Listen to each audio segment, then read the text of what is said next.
and what I thought about was Joe Biden's age, and then I thought immediately about that movie, Big Daddy. Remember Adam Sandler's girlfriend? I think she works at Hooters, and then Yes.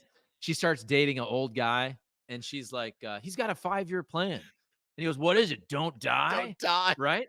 And I'm thinking, whenever you think of the future with Biden, though, you do have to think, let's be honest, that the dude's gonna be 86 years old at the end of his presidency if he wins, which puts us perfectly into the next topic, which is just the way that Joe Biden looks in a lot of these videos, and everybody's saying, "Oh, some of them are fake," and blah blah blah. And and here's what I'll say: Joe Biden is very old. He's awkward.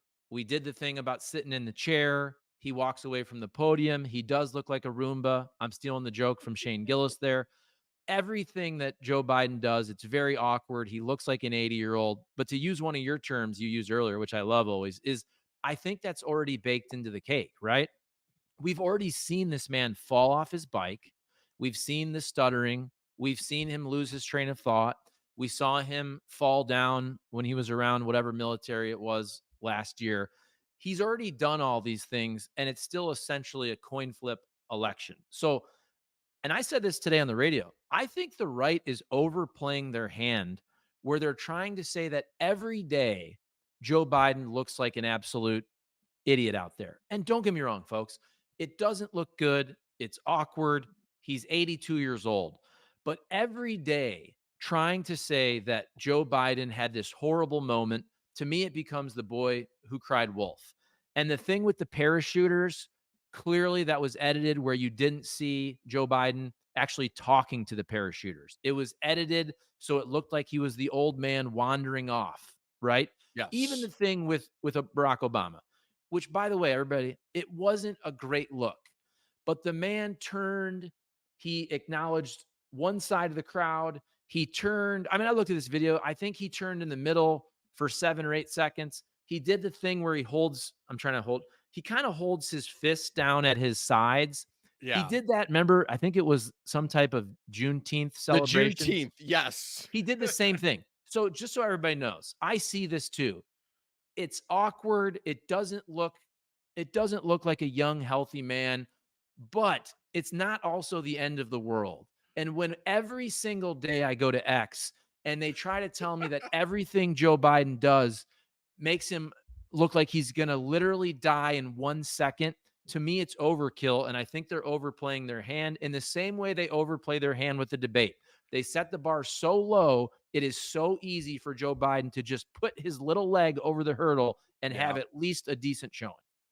I totally agree. I think it very well could boomerang on them. And look, I predicted before. I think Biden will show up and do well. So I think it will boomerang on them, on the Trump people. There's really look, there's three camps. There are the people that think Biden is gone and love Trump, and they're, they've made their mind up. There are the other people who are going to vote for Biden no matter what. I mean, Bill Maher makes the joke, I'd vote for his head, in a jar of blue liquid. So they're, in their camp. But again, those two camps aren't going to decide the election. It's the people, it's those independents I talked about in the Fox News poll. It's the people who don't really like either one. And to me, what those people need to vote for Biden is not a 15-second clip of Barack Obama holding his hand and ushering him off stage, or a deceptively edited clip, as you talked about, where he's clearly looking at other parachuters at the G7 event in Italy, and the camera only shows the parachuter in front of him. It doesn't Mhm. show the people he's looking at. So that they don't. What they want to see is he still able to talk about and discuss the issues? Is he still able to articulate a vision? Is he able to go toe to toe with Trump? And look, everyone's going to find out next Thursday. There's no people will try to spin the debate. The clips will be edited and posted on social media. I'm not saying that's not going to happen, but it's harder to spin a thing that so many people are going to watch live or are going to see longer clips. It's much harder to spin that. And if Biden comes out and does well, there's not going to be a lot of way to spin that for the Trump people other than the moderators didn't do their job, the questions were biased, or Biden's hopped up on something, which those are much weaker arguments than, oh, he's clearly lost it. He doesn't know where he is. And the he doesn't know where he is argument works in some 10 or 15 or 20-second clips when he's standing there awkwardly with his arms at his side. It doesn't work if he's standing on stage for an hour and a half and he shows a knowledge of and a command of the issues and goes toe to toe with Trump. Now, again, that's what I think will happen. If it doesn't happen, then we're having a completely different, as I said, conversation next week.